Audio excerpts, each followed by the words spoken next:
Assalamualaikum warahmatullahi wabarakatuh. Perkenalkan, nama saya Dewi Lestari, NPM 1903050060 dari kelas 4B PGSD.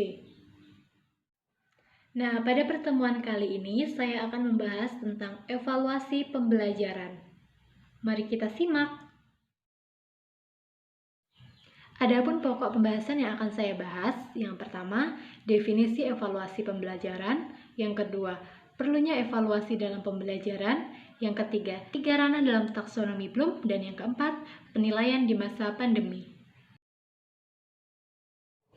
Oke, sekarang kita memasuki pembahasan pertama, definisi evaluasi pembelajaran. Apa sih yang dimaksud dengan evaluasi dalam proses pembelajaran? Nah, evaluasi adalah suatu proses yang sistematis dari pengumpulan, analisis, dan interpretasi informasi atau data untuk menentukan sejauh mana siswa telah mencapai tujuan pembelajaran. Pembahasan yang kedua yaitu perlunya evaluasi dalam proses pembelajaran. Kenapa sih evaluasi perlu dalam proses pembelajaran? Apakah penting? Nah, di sini ada 4 fungsi yang akan kita bahas. Yang pertama yaitu fungsi formatif. Dengan adanya evaluasi diharapkan dapat memberikan umpan balik bagi guru sebagai dasar untuk memperbaiki proses belajar mengajar. Fungsi yang kedua yaitu fungsi sumatif.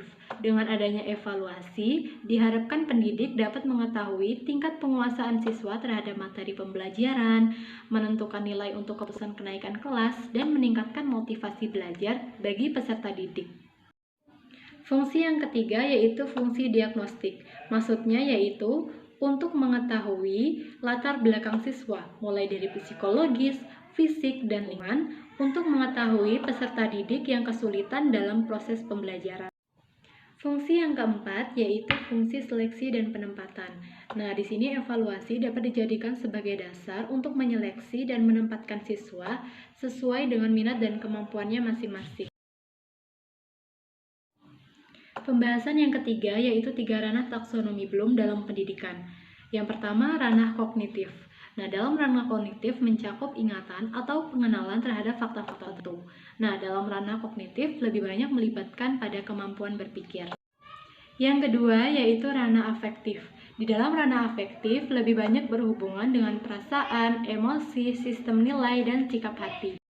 Yang ketiga yaitu ranah psikomotor. Nah, di dalam ranah psikomotor itu berkaitan dengan kegiatan-kegiatan manipulatif atau keterampilan motorik.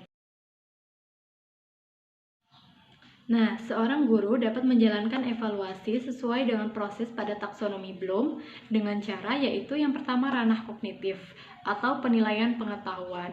Nah, di sini penilaian pengetahuan dapat dilakukan dengan 3 cara, yaitu dengan tes tertulis, tes lisan maupun penugasan. Tertulis yaitu dengan memberikan soal pilihan ganda, isian ataupun benar salah.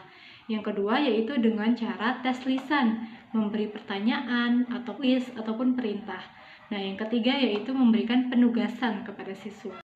Yang kedua yaitu ranah afektif atau penilaian sikap. Nah, di sini seorang guru dapat menilai sikap siswa dengan cara melakukan observasi harian ataupun penilaian diri ataupun penilaian antar teman. Ranah yang ketiga yaitu ranah psikomotor atau penilaian keterampilan.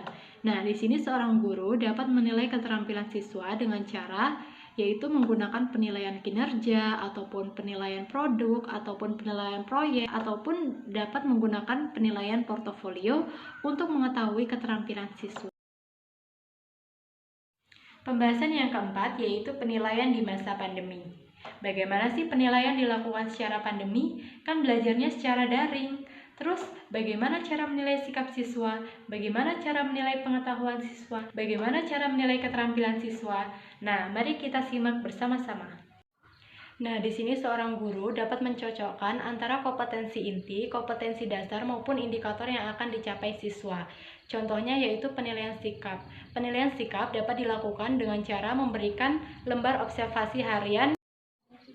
Penilaian pengetahuan dapat dilakukan dengan cara seorang guru memberikan penugasan kepada siswa dan tugas tersebut dapat di-share melalui grup kelas. Sedangkan penilaian keterampilan dapat dilakukan oleh guru dengan cara memberikan suatu proyek berupa video, membacakan puisi, kemudian video tersebut dapat di-share melalui grup kelas. Sekian materi dari saya, kurang lebihnya saya mohon maaf. Wassalamualaikum warahmatullahi wabarakatuh. Goodbye.